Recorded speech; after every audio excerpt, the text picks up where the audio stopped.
Hello makers, Christy Barron here with Joyful Art Studio in Northern California, and I have a fun project for you today.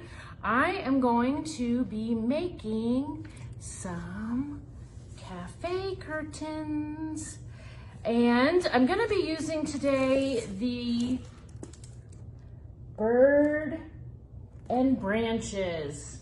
This is a fun big stencil. And then I'm going to use ink to stencil my curtains. It's gonna be super fun. And I want you to let me know where you're watching from. Let me know if you've created curtains before and maybe what stencil that you've used. That would be super inspiring to me. I love to see people's creations. Post me a picture. And Maker Studio is giving away a bird and branches. So how do you win one of these? They're gonna choose one person that shares or tags 3 friends. So 3 shares, 3 tags, however you like. And then just share the love. Share it with everybody. Give us some sprinkles, some love, so we can bring you more videos and more opportunities to get inspired and make amazing things for your home. So I'm gonna turn my camera down so you can see exactly what I'm doing, and that way you don't miss any steps, and we'll get started. We're so glad you're here. Okay, so here we go. So when I remove the stencil for the first time, because this is new and you can get your new one too. I always fold, just a little tip, I fold this little sticky down so that just enough to cover the sticky, and then it keeps it flat and doesn't try to stick to my stencil when I put it back in the packaging. So I leave the white in there. That gives it some structure for storage. I flip it over and I write back. And this helps me remember which side is the back. So when after I wash this, I can clean it up. So I'm gonna set it aside. I'm gonna bring over my cafe curtain, and these are just some inexpensive cafe curtains from your local department store. I've taken them just out of the package, no pre-treatment necessary. So I know that this is the bottom because it has a shorter hem. The top had the little folded down sewn part for the curtain rod. And there's a couple different ways you could go about this. You can see that some of these are, you know, random, so that you could cut them out and place them as you wish, or, you know, just use a little bit of it. I'm just gonna leave it like this, just because I kind of like the almost wallpaper pattern of it. And it's a pretty large stencil, so there's a couple different ways you could do it. One way I like to do these larger ones so that when I pull it off, it's not sticking to itself, is I fold it over on itself in half, and then I will place one half. And I like my stencil to travel off the edges a bit, just like that. I feel like it makes it a little more interesting. So then I can just come here and pull this back, and it lays it flat. So that's a fun little tip for doing these larger sticky stencils, so you're not trying to, you know, swing it around and it's sticking to itself. And I'm gonna use a little bit of the blue, which is Hush Your Mouth. It is my favorite.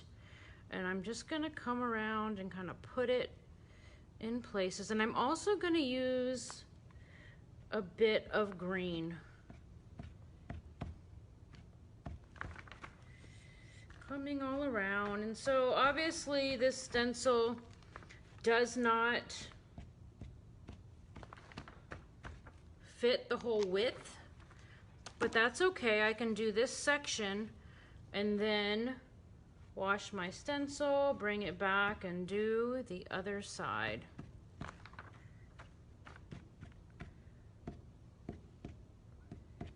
And this kind of will help the colors to blend as I squeegee down, making it not just one flat color. Just makes it a little more interesting. So, okay, so I have my squeegee that has a little strip cut off from smaller project, and I'm just gonna pull it down, letting it, in the edges I might come in a little bit.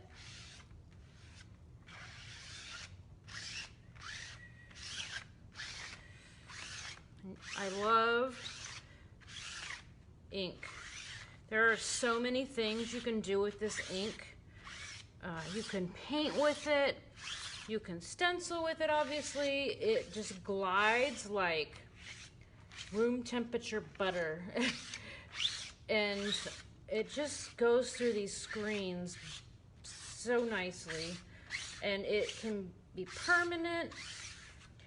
So if you are going to be washing these curtains, it probably will be okay, but I do usually recommend maybe heat setting it with an iron just to make sure.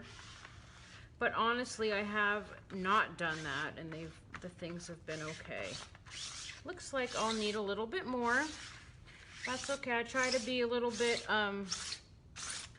frugal placing my ink, because unlike with the chalk ink or the little tubs of paint, if you get too much out, you can always put the excess back, but you can't put the excess back in these little tubes. So less is more. I always start out with less and can add some more if needed.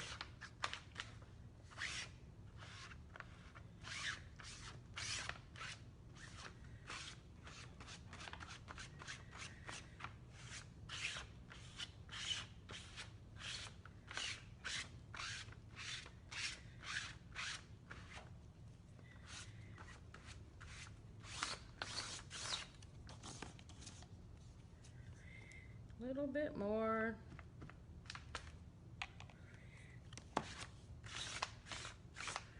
Okay, making sure I don't have any white spots.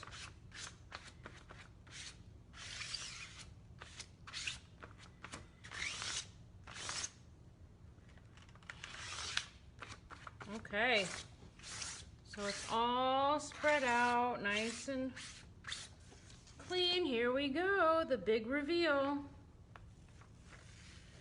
So I am going to pull it up,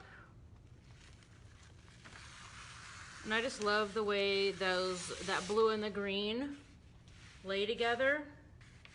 And I'm actually going to go ahead and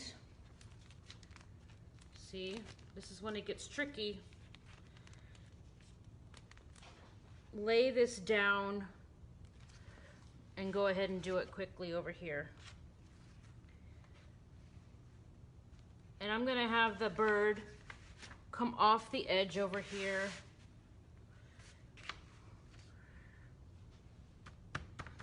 Get it stuck on there.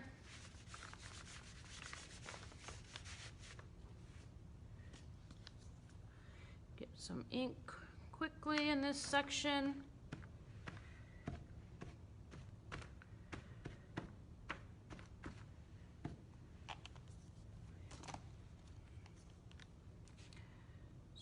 Blue, but just look at how it's, you know, it's not quite blue, it's not quite green. They're same value of color, and they're very close to each other in the color wheel, so I feel like it makes the colors more interesting, not so flat, gives things a little bit of a dimension.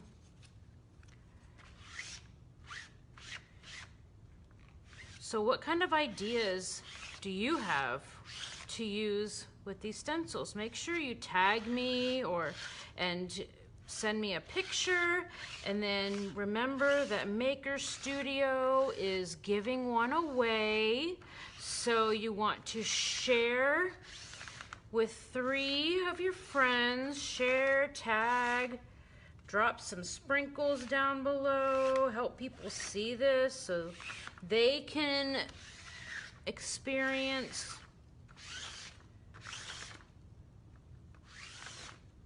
these amazing stencils. They're just so fun to work with, and I love that you can use them over and over and over. Many different projects. Okay, so I'm going to pull that up. Oh, that's beautiful. So fun. I'm gonna go drop this in the water, and then I'm gonna be back and we will look at this hanging up in a bit.